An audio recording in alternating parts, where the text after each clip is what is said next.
자, 2부 시작할게요. 저는 강연을 하는 걸 되게 좋아합니다. 원고 없이, 시나리오 없이. 그런데 원고라든지 이 콘티를 정해놓고 하는 걸 강의라고 합니다. 강연은 진짜로 자기 브레인에서 뽑아낼 수 있는 컨텐츠를 시나리오 없이 하는 걸, 저는 그걸 실존주의라고 해서 좀 전에 말한 독일의 신학자이자 철학자입니다. 저는 말틴 하이데거의 실존주의를 되게 좋아합니다. 그 도울 선생님이 자주 인용하는 분이 종교학자이신 그 토마스 아퀴니스 이런 분들, 그 다음에 메타포 이런 명제를 굉장히 많이 써요. 좀 이따 도울 선생님 말씀과 그 다음에 김지아 씨의 윤려 사상도 함께 포괄적으로 다룰 수밖에 없어요. 저는 제 사상과 가치를 전달하는 데 중점을 두겠지만 원효의 화쟁은 서로 다름을 하나의 카테고리로 인정하는 가치관입니다. 그래서 화쟁은 싸우지 않는 가운데 쟁자니까. 그래서 쟁이라고 하고 노조, 노사, 쟁이, 쟁투, 투쟁 이런 표현을 쓰는 거예요. 될 화자가 아니라 화합할 화자입니다. 그러니까 서로 다름이 하나의 가치관으로, 즉 카테고리로, 한 덩어리로 다름을 존중하고 인정하는 가운데 서로 견해 차이만 있는 거예요. 예를 들면 그때는 야당이 아니라 여당이었죠. 이 정부 여당, 민주당이었으니 거기서 나온 그분도, 그러니까 대선 주자도 눈꼬리가 있으면 봉황의 눈은 7cm 정도가 돼야 대권을 거머쥘 수 있어요. 근데 그분은 붉은 주작의 상인데 그러면 주작의 눈은 6cm에서 7cm 정도가 돼야 되는 거예요. 그러면 7cm 정도의 눈을 갖추기 위해서는 보완해야 되는 하나의 방서가 필요합니다. 이 방서라는 말은 신선들의 비책이라는 말이에요.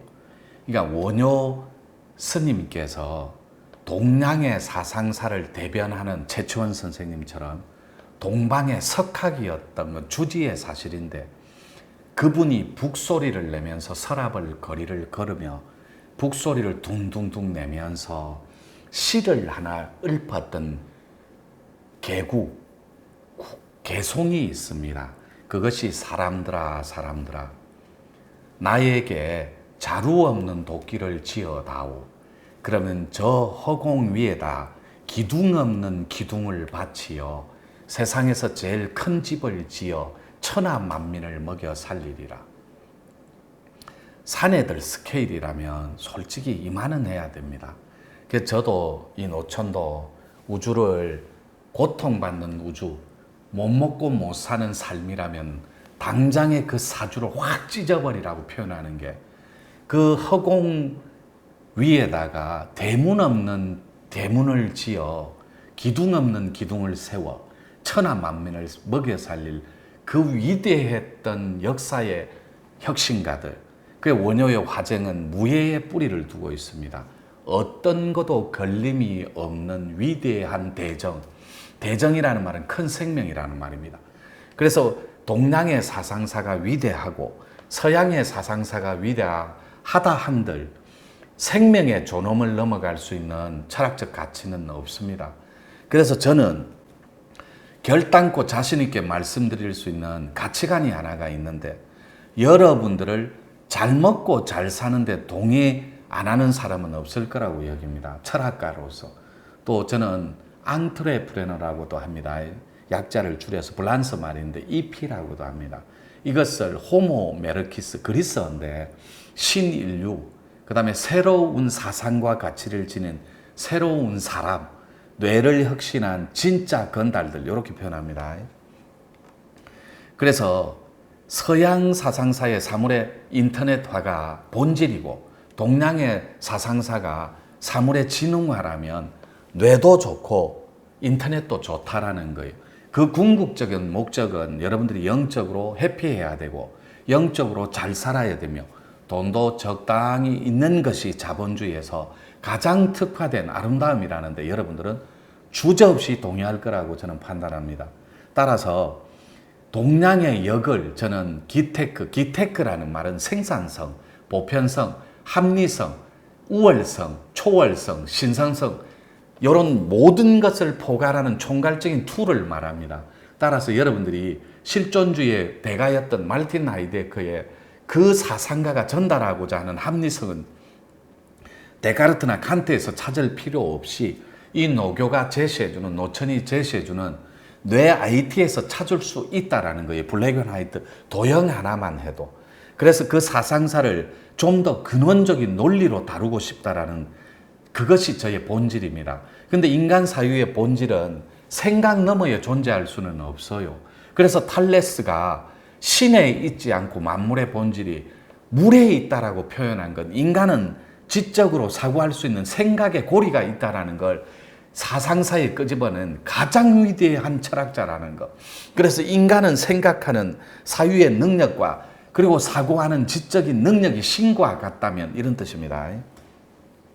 그래서 블랙 앤 화이트를 화쟁에다가 끄집어대서 대비하는 게 음양에 벗어날 수 있는 대순환은 없고 음양을 벗어날 수 있는 생명의 존엄도 없습니다. 그래서 음과 양이 동양학적에 갇힌다면 떼버리고 4대가 지수, 화풍, 더하기 동양사상사의 신을 고리로 연결했다면 오원소에 아리스토텔레스는 거기다 신을 기로 본 거예요. 에테르, 에너지, 기운. 그래서 기를 포함한 제5원세의 생명의 존엄. 이것이 저는 율려로 봅니다.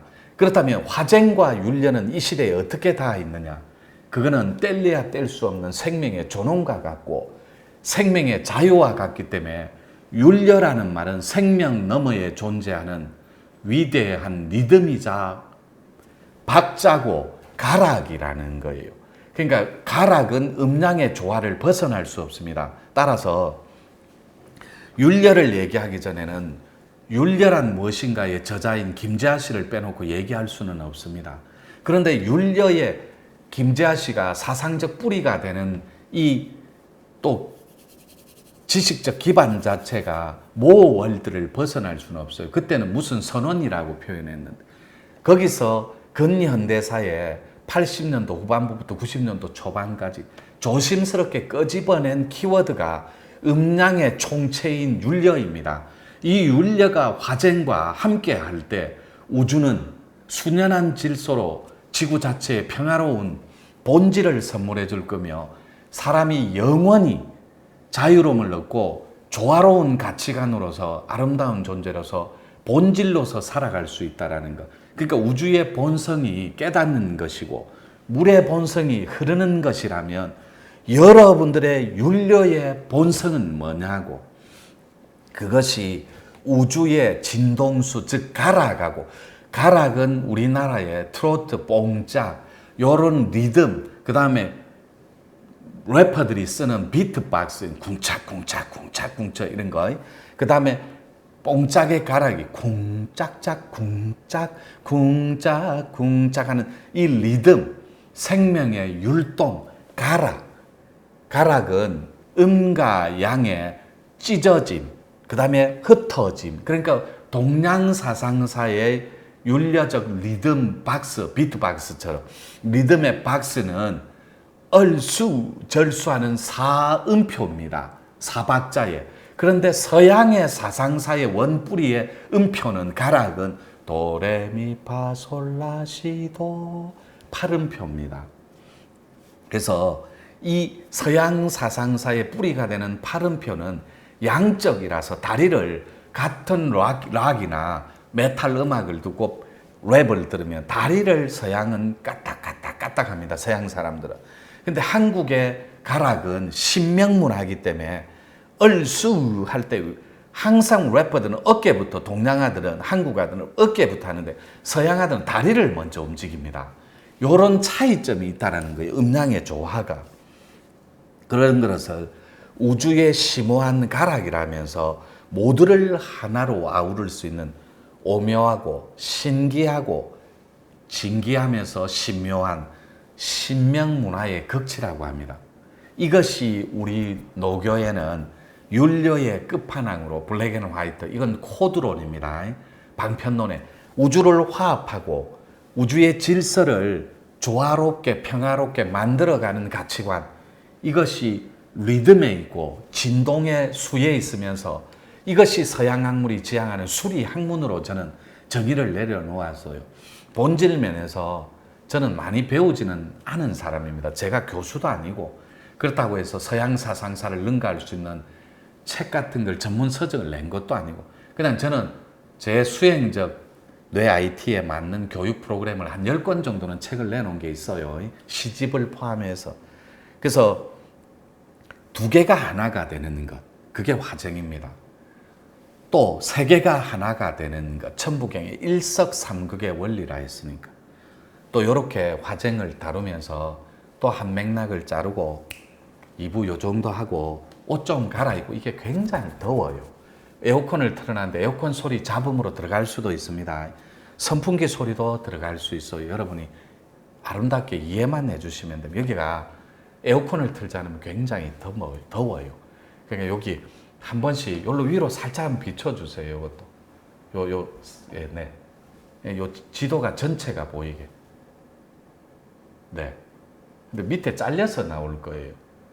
지도가 전체가 보이는데 여기는 집무실인데 가정집 조그만한 걸 개조해서 집무실로 쓰고 있는데 여기에서 전 세계의 사상사의 기초가 되는 뇌 IT, 그 다음에 역사, 언어, 고고학을 말합니다.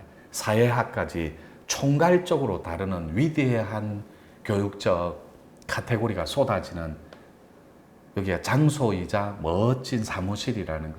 이렇게 2부 가늠할게요.